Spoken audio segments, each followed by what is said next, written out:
सभी साथियों का मेरा ढेर सारा नमस्कार, मेरे छोटे भाइयों को प्यार, बड़ों को प्रणाम।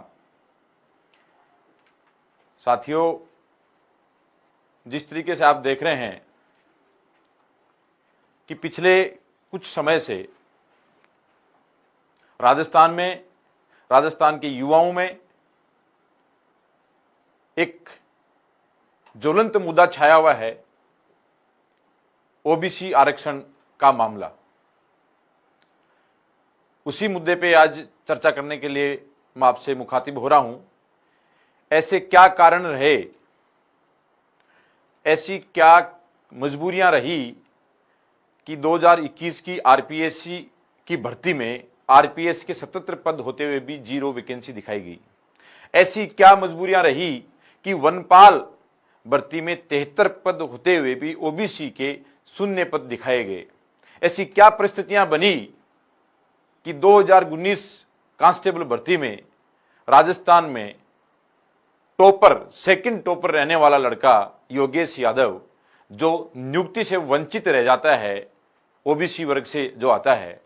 इन तमाम सवालों के जवाब ढूंढते ढूंढते कई दिन से कुछ छात्र जो प्रतियोगी परीक्षा की तैयारी कर रहे थे वो लगे हुए थे, लेकिन इन सवालों का पिछले 3-4 महीने से बड़ी ही तेज गति से हर युवा, हर छात्र निकल पड़ा है जवाब मांगने के लिए।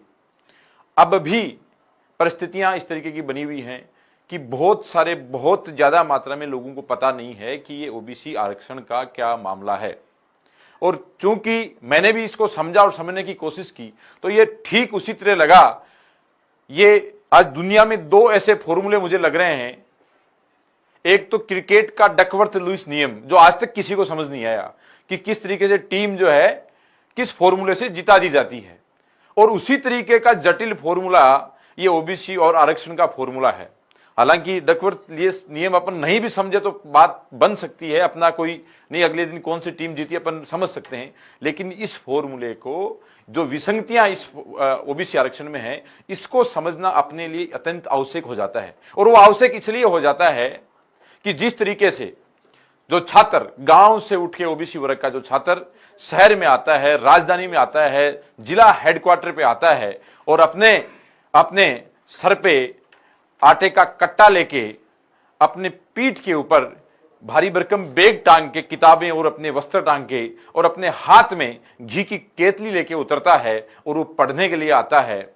और उधर उसके पिताजी खेत में पशुपालन करते हुए, खेत में काम करते हुए उसकी बवाई फट जाती है। उसका फटे हाल में वो काम करके इस इच्छा के साथ में, इस आकांक्षा के साथ में कि मेरा बेटा पढ़ के कुछ बनेगा, लेकिन क्या पता कि वो बाप और इधर बेटा दोनों ही मुगालते में घूम रहे हैं। किस तरीके से उसके पिताजी उसके शहर में रहने का खर्चा, उसका मकान का किराया, उसकी कोचिंग की फीस, उसकी लाइब्रेरी की फीस, उसके मोबाइल का रिचार्ज, उसके कितने जो खर्चे हैं वो वहन करके इस उम्मीद के साथ में रहते हैं। और इस उम्मीदों पे पानी कैसे फिरता है, इस मामले को ओबीसी के छात्रों को कि 60% आबादी आज राजस्थान में ओबीसी की होते हुए भी किस तरीके से उनकी उम्मीदों पे पानी फिरता है, उसको अपन समझते हैं। क्या यह आरक्षण व्यवस्था है, उस पर बात करने के लिए मुखातिब हुए हैं।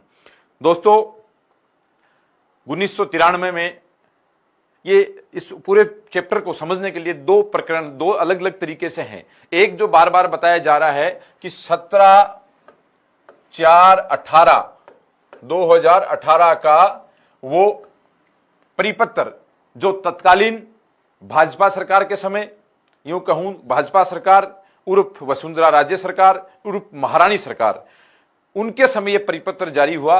और यह परिपत्र किस तरीके से बबुल का पेड़ साबित होकर उस किसान के, उस बाप की फटी बवाई में कीड़े चुभा रहा है, सूल चुभा रहा है, उसको समझने का प्रयास करते हैं। यह 17/4/2018 का परिपत्र है। इसके अंतर्गत ओबीसी आरक्षण का आप राजस्थान में पूरा स्ट्रक्चर अपन समझें तो ओबीसी का है 21, एससी का है 16%, एसटी का है 12%, एमबीसी का है 5% और ईडब्ल्यूएस अभी हुआ है वो है 10% और ओपन कैटेगरी अपनी है 36। टोटल ये 100 हो गया। ये जो व्यवस्था है आरक्षण की, इसको दोस्तों बोलते हैं वर्टिकल आरक्षण, वर्टिकल आरक्षण। और एक दूसरा आरक्षण जो हॉरिजॉन्टल आरक्षण की बार बार बात हो रही है। हॉरिजॉन्टल आरक्षण में क्या है कि ये ओबीसी आरक्षण जो है इसके अंदर जैसे 21% है, इसमें 30% महिला, 4% दिव्यांग, 2% स्पोर्ट्स, ये जो है ये स्ट्रक्चर है। और 12.5% एक्समैन मतलब भूतपूर्व सैनिकों का, ये जो आरक्षण के अंदर आरक्षण की व्यवस्था, इसको हॉरिजॉन्टल आरक्षण बोलते हैं। अब मैं इस परिपत्र से पहले किस तरीके से भर्तियां होती थी, इस परिपत्र के बाद में किस तरीके से भर्तियां हो रही है, उस सब्जेक्ट पे अपन बात करेंगे। इस परिपत्र से पहले सब अपन एग्जाम्पल लेते हैं कि किसी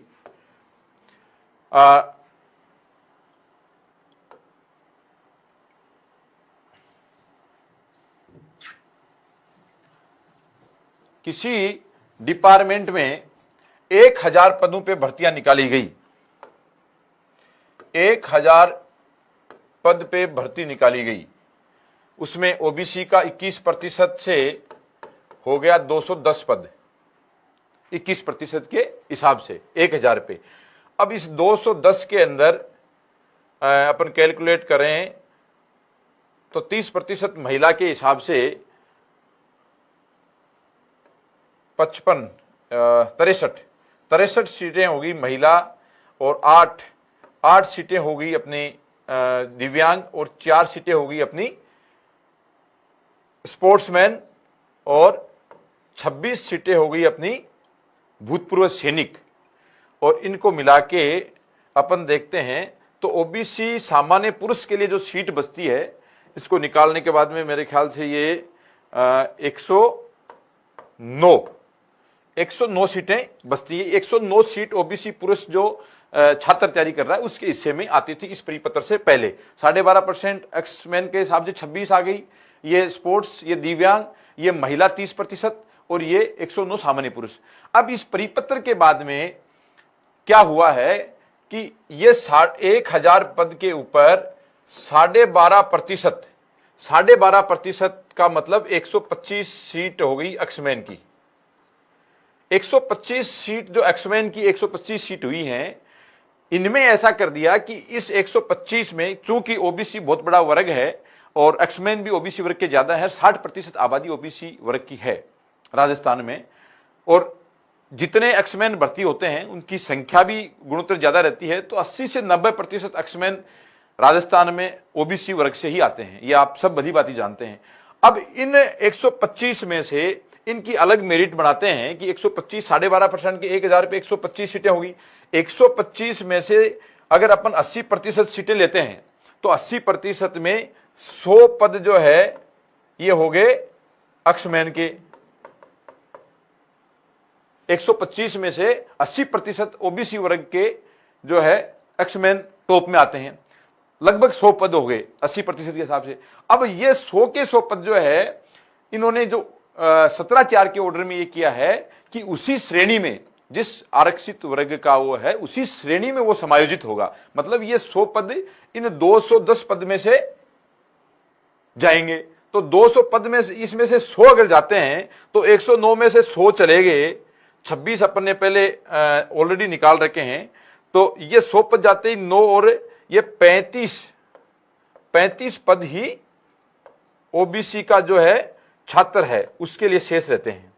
आप समझ रहे होंगे मेरी बात को कि 125% 1000 पद की अपन ने गणना की, 12.5% के हिसाब से 125 पद एक्समैन के कोटे में आए इस परिपत्र के बाद। इस परिपत्र से पहले सबकी कैटेगरी वाइज जो है मेरिट निकलती थी कि ओबीसी में 26 पद अपन ने दिए थे कि 210 पद अपने 1000 में से ओबीसी के आते हैं, तो 26 पद जो है उसके एक्समैन के हिस्से में थे। अब ये जो है इस कैटेगरी में करने से कि एक कॉमन मेरिट निकाल के ओबीसी जो ओबीसी वर्ग में समायोजित किया जाता है, तो इस तरीके से ये 100 पद इसमें से 210 में से निकल गए। और जो दूसरी कैटेगरी है SC ST, उनके जो अपने एक्समैन हैं उनको मौका नहीं मिल रहा। तो ये बड़ी एक जटिल फॉर्मूला जो है ये 17/4 का निकाला, ये भारतीय जनता पार्टी की सरकार के समय निकला। और इस फॉर्मूले का आप सपोज करो कि 4 साल तक किसी को पता नहीं चला। ये उजागर कब हुआ कि कुछ हमारे छात्र इस तरीके से हुए कि आरपीएससी 2019 की जो भर्ती थी सॉरी पुलिस कांस्टेबल की, उसमें एक लड़का योगेश यादव जो टॉप कर गया, टॉप करने के बाद में भी उसका चयन नहीं हुआ। तब पता लगा कि ये क्या फॉर्मूला है, किस तरीके से, क्योंकि सारी सीटें एक्समैन के कोटे से वो भरी गई थी। अब दूसरा, ये जो आरक्षण है ये एक्समैन को जिस तरीके से 17/4 के परिपत्र में दिया गया, इसकी वजह से सारी हुई। दूसरी चीजें समझने की बात है कि 1000 पद पे अगर 21% आरक्षण मिलता है तो 210 पद होते हैं, लेकिन विडंबना एक इस बात की है कि ये 21% भी इसमें मिलता नहीं है बहुत सारी भर्तियों में। जैसे आरपीएससी की जो 2021 की भर्ती थी, आरपीएस के 77 पद थे, उसमें 0 दिखाए गए, बाद में संशोधित करके 15 किए गए। वनपाल की भर्ती में 0 दिखाए गए। अपने यूं कहूं कि अभी ये पटवार की भर्ती थी, उसमें 3800 कुछ पद थे नॉन टीएसपी के, उसमें से अगर अपन 21% निकालते हैं तो वो पद हो जाते हैं अपने लगभग 801 पद, 21%। अभी पटवारी जो भर्ती थी, पटवारी भर्ती में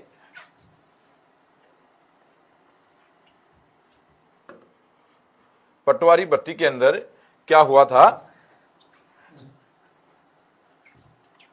कि 3800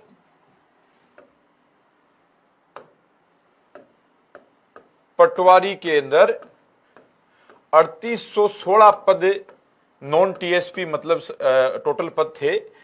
इसका अगर 21% अपन ओबीसी निकालते हैं तो ये होता है 801 समथिंग। लेकिन विज्ञप्ति के अंदर पटवारियों की जो है कुल पोस्ट थी 543 ओबीसी की। ओबीसी की कुल सीटें 543 दिखाई गई, होनी इतनी चाहिए थी। कुछ भर्तियों में 0 दिखा रहे हैं। ये क्या चक्रव्यूह है, ये क्या षड्यंत्र है, ये बहुत ही महत्वपूर्ण बात है, इसको समझने की आवश्यकता है। ये दोनों अलग अलग तरीके से, ये है सारा रोस्टर का सिस्टम। जो रोस्टर पद्धति जो है, ओबीसी आरक्षण 1993 में ओबीसी आरक्षण लागू हुआ और 97 से एक रोस्टर सिस्टम जो आया है, रोस्टर मेंटेन करने की जो पद्धति आई है, वो जो है रोस्टर सिस्टम से पूरा ये मामला हुआ है। रोस्टर सिस्टम क्या है, किस तरीके से रोस्टर मेंटेन करते हैं ये। सपोज करो किसी डिपार्टमेंट में, किसी कैडर में, जैसे राजस्थान पुलिस के कुल पद, राजस्थान पुलिस के कुल पद 10,000 हैं। 10,000 पूरी पुलिस में, राजस्थान में 10,000 पद सर्जित हैं। अब रोस्टर सिस्टम के साथ किस तरीके से षड्यंत्र किया जाता है वो मैं आपको बता रहा हूं। इनमें से 5,000 पदों पे भर्ती निकाली गई। पहली 5,000 पद पे भर्ती निकाली गई। 5,000 पद पे भर्ती निकाली गई, उसमें 21% ओबीसी का हो गया आपका 1100 और 21% के हिसाब से हो गया, सॉरी 1050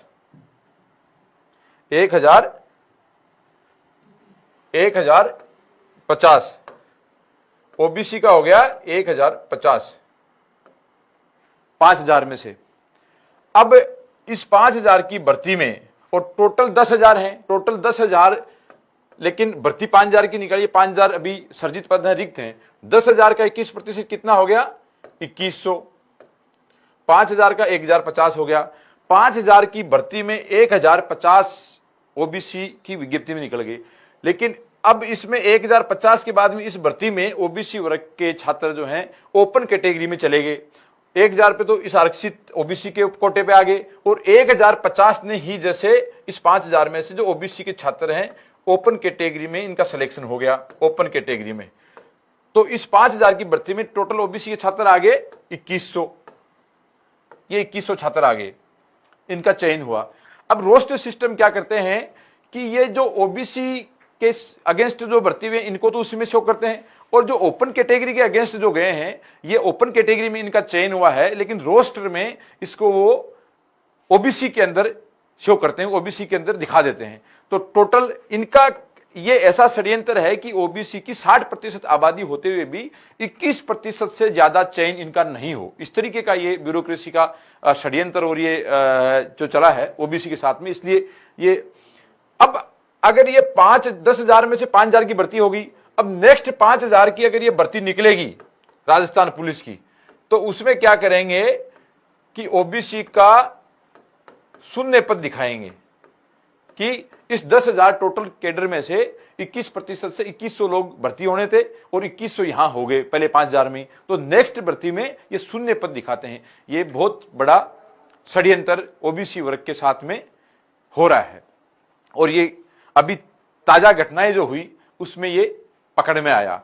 तो मैं समझता हूं कि आप तमाम साथी जो हैं इस मामले को अच्छी तरीके से समझ रहे होंगे। अगर नहीं भी समझ रहे हैं अब तक तो आप कृपया करके इस मामले को, इस षड्यंत्र को, बहुत गहन षड्यंत्र, और ये किसी, मैं कहूं कि किसी दूसरे वर्ग के खिलाफ नहीं है। आज राजस्थान में हालात ऐसे हैं, उसके बाद भी दर दर की ठोकरें खा रहा है छात्र और प्रतियोगी परीक्षा की तैयारी करने वाला युवा ओबीसी वर्ग का।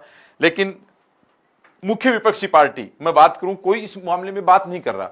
मुख्य विपक्षी पार्टी भारतीय जनता पार्टी, मैंने किसी नेता का स्टेटमेंट नहीं सुना कि उसके अगेंस्ट बोलना इतना बड़ा मामला होने की। क्योंकि मेरे कुछ दोस्त हैं, उनसे बात की, भारतीय जनता पार्टी में भी हैं, तो सबकी एक ही बात आती है कि ये बबूल का पेड़ बोया तो हम नहीं है, हम इसके खिलाफ कैसे बोलें। ये इस तरीके की परिस्थिति बन रही है।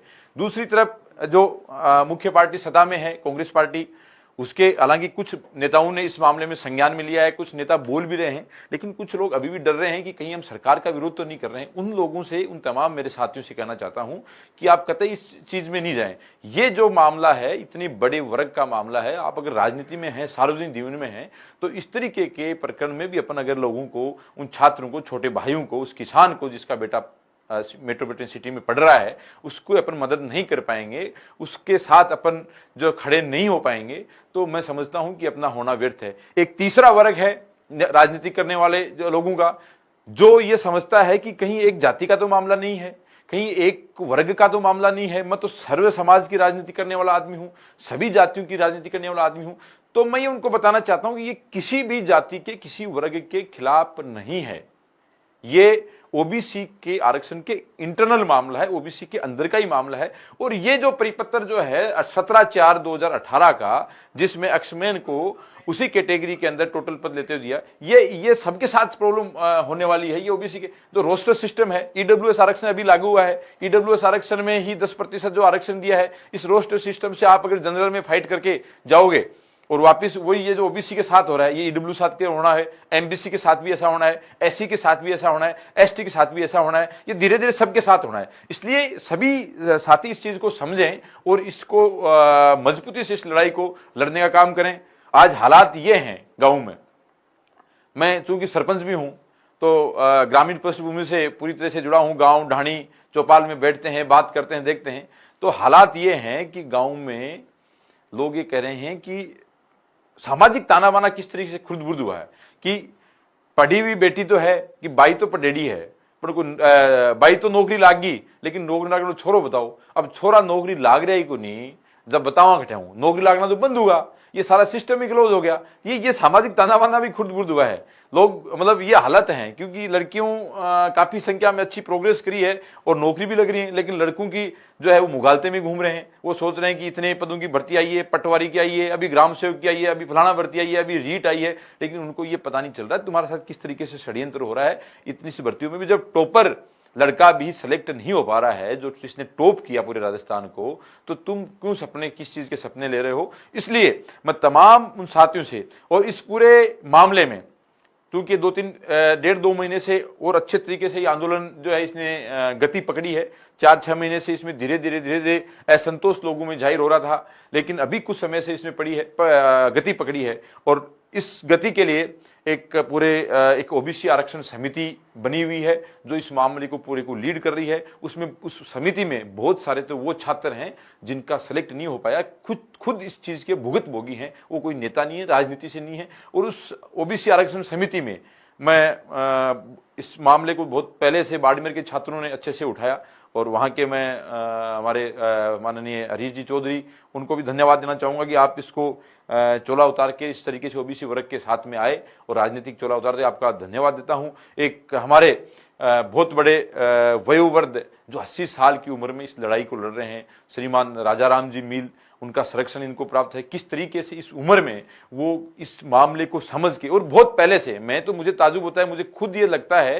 कि किस तरीके से बहुत पहले से वो इस लड़ाई को लड़ रहे थे, हम समझ नहीं पा रहे थे। बहुत बार मेरा मिलना हुआ, लेकिन इस प्रकरण को अच्छे से हम भी नहीं समझ पाए, लेकिन वो किस तरीके से इस मामले में डटे हुए हैं इस उम्र में भी। मैं उनका भी बहुत बहुत प्रणाम और धन्यवाद देना चाहता हूं कि किस तरीके से ये लड़े। और भी बहुत सारे हमारे साथी हैं जो इस प्रकरण में, पूरे प्रकरण में लगे हुए हैं लगातार। ओबीसी आरक्षण समिति के अंदर जो है हमारे जसाराम जी चौधरी रिटायर्ड अधिकारी हैं प्रशासनिक, महेंद्र चौधरी आईपीएस हैं, राजपाल यादव जी रिटायर्ड आईपीएस हैं, हमारे राम सिंह सामोता पूर्व आरआर जो हैं, ये हमारे राजेंद्र कड़वासरा जी हैं, योगेश यादव जो खुद राजस्थान पुलिस की भर्ती में रहा। ये लड़का किस तरीके से संघर्ष करके सबको इसने कोऑर्डिनेट करने का काम किया कि मेरे साथ किस तरीके से धोखा हुआ है, सबको इसने जगाया। ये भाई हमारा सुनील चौधरी जो एसआई की भर्ती में रह गया था, ये तमाम नागौर से जो है, मोहसिन खान है हमारा भाई, हिंगलाज दान चारण जो है वो जैसलमेर से हैं, जगदीश चौधरी जी हैं, हरीश मुंड हनुमानगढ़ से हैं, दिनेश सैनी, अर्जुन लामरोड जी हैं नागौर से, कालूराम कुमाऊं जी हैं चित्तौड़गढ़ से, रामस्वरूप ओला जी हैं हमारे, नरसिंह जी विश्नोई हैं बाड़मेर से। ये बहुत सारे लोग जो पहले इसने 3-4-5 महीने से इस तरीके से डोर डोर जाके हमें जगाने का काम कर रहे हैं, सब लोगों को जगाने का काम कर रहे हैं कि उठो, तुम्हारे साथ किस तरीके से कुठाराघात हो रहा है, इस तरीके से आपका कहीं भी आप सेलेक्ट नहीं होने वाले हो, आप सबके साथ में बहुत बड़ा षड्यंत्र हो रहा है। क्योंकि कितनी बड़ी आबादी में कह रहा हूँ राजस्थान के अंदर, कितने समाज जो है ओबीसी वर्ग से आते हैं। आप देखो, यादव, जाट समाज, कुमाऊं समाज, सैनी समाज, सेन समाज, आपका स्वामी, आपके जांगीड़ ब्राह्मण महासभा, रावणा राजपूत, अपने विश्नोई समाज, अपने चारण समाज, अपने गडरिया समाज, आपको यूं कहूं कि पूरा मुस्लिम समुदाय, अल्पसंख्यक जो है, सारे अल्पसंख्यक इसके अंदर आते हैं, सारे राउत इसके अंदर आते हैं, सारे कच्छावा जो है इसके अंदर हैं, लखारा हैं आपके, मतलब बहुत सारी जातियां जो हैं इसमें, नाथ, जोगी, सिद्ध हैं, अपने तेली हैं, बंजारा हैं, भाट हैं। मतलब राजस्थान के अंदर 60% से ज्यादा ओबीसी के लोग भरे हुए हैं। उन सबके साथ कुठाराघात हो रहा है, अपनी षड्यंत्र को समझ नहीं पा रहे हैं। इस तमाम परिस्थिति को देखते हुए लंबे समय से जो आंदोलन चल रहा है, कई फेज में हुआ है, जिला स्तर पे ज्ञापन दिए गए हैं, जिला कलेक्टर कई जगह बड़ी बड़ी सभाएं, नागौर, बाड़मेर, गंगानगर में सभाएं भी हुई हैं। मैं खास तौर से मेरे सीकर, चूरू, झुंझुनू से जो साथी जुड़े हुए हैं उनसे निवेदन करना चाहता हूं कि इतनी ये हमारी अग्रणी धरती, इसको मानता है पूरा राजस्थान की, शेखावाटी की धरती अग्रणी है, हर मामले में अपना आगे रहते हैं, लेकिन इस मामले में पीछे क्यों है, षड्यंत्र इतना बड़ा हो रहा है उसके लिए। इसलिए मैं विशेषकर जो है हमारे सीकर, चूरू, झुंझुनू के तमाम युवा साथियों से, मेरे छात्रों से, मेरे गार्जियन हैं, किसान साथी हैं, उनसे निवेदन करना चाहता हूं कि 30 तारीख को इस ओबीसी आरक्षण समिति ने एक बहुत बड़ा कार्यक्रम जयपुर में आयोजित करने की प्लानिंग की है कि पूरे राजस्थान से अधिक संख्या में जो छात्र नहीं आ पाता है उसके पिताजी आए, उसका भाई आए, क्योंकि जब आप उसको पढ़ने के लिए भेज रहे हैं, उस पढ़ने में उसका जो मोटिव है वो उसको मिल ही नहीं रहा, उसका चयन उसका हो नहीं रहा है। आप फटी बीवाई से किस तरीके से उसके पिताजी उसको पढ़ाते हैं, लेकिन उसको लक्ष्य हासिल नहीं हो रहा है, सामाजिक ताना बाना भी खुद बुर्द हो रहा है। इस तमाम स्थितियों को देखते हुए मेरा आपसे विनम्र निवेदन है कि पूरे राजस्थान में ये चिंगारी मेरे दिल में जली, और मैंने कोशिश की आज करने की कि आपके दिल में भी ये चिंगारी जले, और ये चिंगारी आप अन्य लोगों के दिल में भी जगाएं। और 30 तारीख को जब जयपुर में इन पूरे ओबीसी वर्ग का जो है महा पड़ाव जो यहाँ होने जा रहा है, जिस तरीके से लोगों की जुटने की है, आप अपने आप ये नहीं देखें कि हमें कोई बुलाइए, किसी नेता की रैली नहीं है, ये किसी पार्टी का प्रोग्राम नहीं है, ये खुद के पेट के लिए, खुद के स्वाभिमान के लिए, खुद के कैरियर के लिए, खुद के भविष्य के लिए आपको घर से निकलना पड़ेगा। ये किसी का प्रोग्राम नहीं है कि मेरा व्यक्तिगत है, किसी नेता का है कि वो आपको बुलाएगा, आपको साधन मुहैया कराएगा। वो लोग जो संघर्ष कर रहे हैं हमारे संघर्ष समिति के, उनका इतना ही धन्यवाद मैं करना चाहता हूं कि जिस तरीके से उन्होंने मुहिम चलाई और इतना बड़ा स्ट्रक्चर खड़ा किया। वो यहाँ पे अभी स्थान उसका तय हुआ नहीं है, चल रही है प्रक्रिया कि वो किस जगह हो, लेकिन अभी अपने राजस्थान विश्वविद्यालय में सब लोगों को इकट्ठा करने की प्लानिंग कर रखी है। अन्यत्र स्थान होगा, वो सूचना आप तक पहुंचा दी जाएगी। ये बहुत बड़ा मैं कहूं कि इस अपने जो 20-22 साल 25 साल की उम्र के जो नौजवान तैयारी कर रहे हैं कंपटीशन की, उनके कैरियर के लिए बहुत बड़ा ये सवाल है। इसको आप समझते हुए तमाम ओबीसी वर्ग के मेरे नौजवान साथियों से निवेदन है, तमाम पार्टियों के नेताओं से निवेदन है, ओबीसी वर्ग के अलावा अन्य वर्ग से जो नेता आते हैं उनसे भी निवेदन है कि ओबीसी का बहुत बड़ा वर्ग है, आपको ये वोट देने का ही काम हमेशा थोड़ी लेना है, इसको आप भी निकल के आए, आवाज उठाएं। विधानसभा में भी कुछ विधायक बोल रहे हैं, लेकिन जो मांग जिस तरीके से पकड़नी ये लगनी चाहिए, मुख्य पार्टी भारतीय जनता पार्टी विपक्षी पार्टी वो तो बिल्कुल मौन है, क्योंकि ये पेड़ उन्हीं का लगाया हुआ है। तो आप भी निकलो, जो हो गया आपसे गलती हो गई, इसलिए सड़क पे आओ, माफी मांगो और लोगों से वापिस अपने आप को स्टैंड तो करो, उसको खड़ा तो करो। इतना बड़ा मामला है, इसलिए तमाम आप साथी जुड़े, इसके लिए मैं सभी साथियों का बहुत बहुत धन्यवाद ज्ञापित करता हूं। आगे किस तरीके से इसकी रूपरेखा रहेगी मैं कोशिश करूंगा कि आप तक सूचना पहुंचा दी जाए, लेकिन 30 सितंबर को जयपुर में जो महारैली, महापड़ाव, बेरोजगारों का जो महारेला उमड़ने वाला है ओबीसी वर्ग का, उसमें आप शामिल हो। ये आपके खुद की लड़ाई है, वहां कोई नेता नहीं होगा, कोई स्टेज नहीं होगा, बिल्कुल कॉमन प्रोग्राम है। मैं तो कह रहा हूं संघर्ष समिति में बहुत सारे वो छात्र हैं जो वंचित रह गए हैं, इसलिए आप इसको बिना किसी राजनीतिक परिदृश्य से देखे हुए आप यहाँ पे पधारें, अपनी अपनी व्यवस्था करें, अपने अपने स्थानीय जो सम्मिलित लोग हैं, जो मजबूत हैं, उनको आप मोटिवेट करके उनके माध्यम से साधन की व्यवस्था करें, जो और आप यहाँ पे पहुंचने का कष्ट करें। धन्यवाद। जय जवान, जय किसान, जय हिंद, जय भारत। नमस्कार।